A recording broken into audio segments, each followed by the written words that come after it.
Bung-bung sekalian, izinkan hamba berdiri di hadapan tuan-tuan, membawa sebuah kisah dari negeri yang jauh. Kisah keluarga kuning yang menggemparkan dunia hiburan dan menggugah batin manusia sekarang.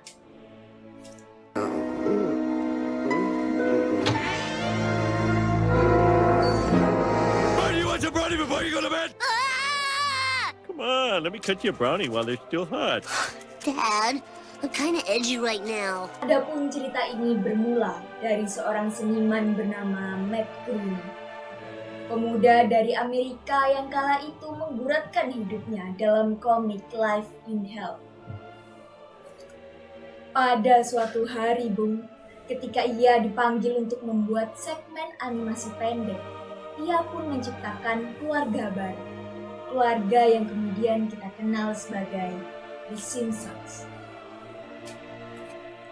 Awalnya, Bung, mereka hanyalah potongan animasi selama beberapa detik dalam acara The Tracy Ullman Show.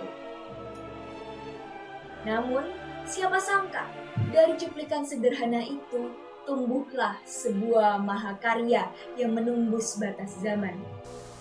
This is Bart Simpson. Totally Hidden Video is totally preempted tonight. But stay tuned for the Bart Simpson Christmas special. I mean, The Simpsons Christmas special. Sorry. Happy Holidays from Fox.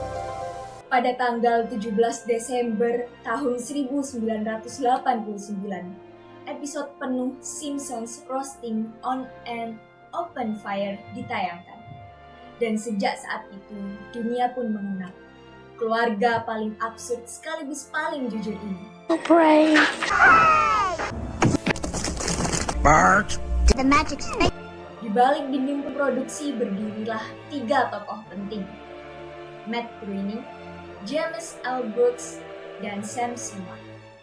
Mereka bertiga, Bung, menyatukan kemampuan seni, naskah, dan kritik sosial. Mereka bukan hanya sekedar pencipta lelucon. Mereka adalah pengamat zaman.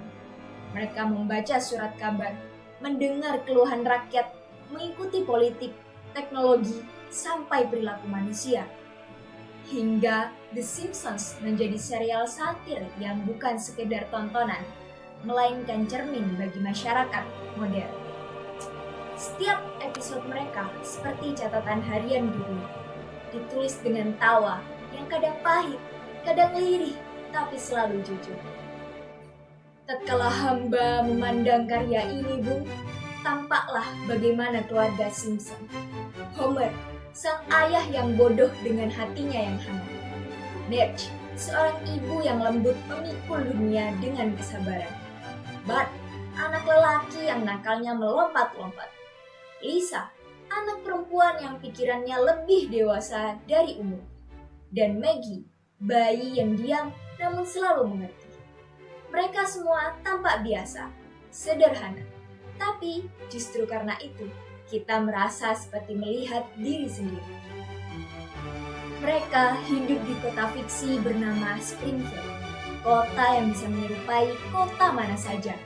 Penuh kelucuan, kekacauan, harapan, bahkan kepedihan. Banyak yang berkata, Bung, bahwa The Simpsons meramalkan masa depan. Kalau dipikir-pikir, yang mereka lakukan bukanlah sulap, bukan sihir, melainkan pengamatan tajam terhadap dunia, politik yang berulang, teknologi yang berkembang, dan kelakuan manusia yang dari dulu, ya, begitu-begitu saja. Howdy, gents. What can I diddly do you for? Itulah sebabnya beberapa adegan tampak seperti ramalan. Sebab mereka menertawakan hal yang memang sudah terlihat arahnya sejak mereka dibuat. Maka janganlah kita heran juga bila dunia berubah mengikuti pola yang telah lama digambarkan. Kini, setelah puluhan musim berlalu, The Simpsons telah menjadi lambang budaya pop global. Ia mengajarkan bahwa humor dapat menjadi senjata, kritik bisa dibalut tawa, dan keluarga kecil dapat mencerminkan peradaban sebuah bangsa. Maka, bung-bung sekalian, marilah kita renungkan pesan yang dibawa keluarga kuning ini. Dari kartun sederhana menjadi legenda abadi, The Simpsons menunjukkan kepada kita bahwa hiburan tidak sekedar membuat tertawa, tapi juga menyadarkan akan hal yang nyata. Demikianlah kisahnya, Bung. Kisah sebuah serial, kisah sebuah zaman, kisah yang terus hidup hingga berpuluh-puluh tahun.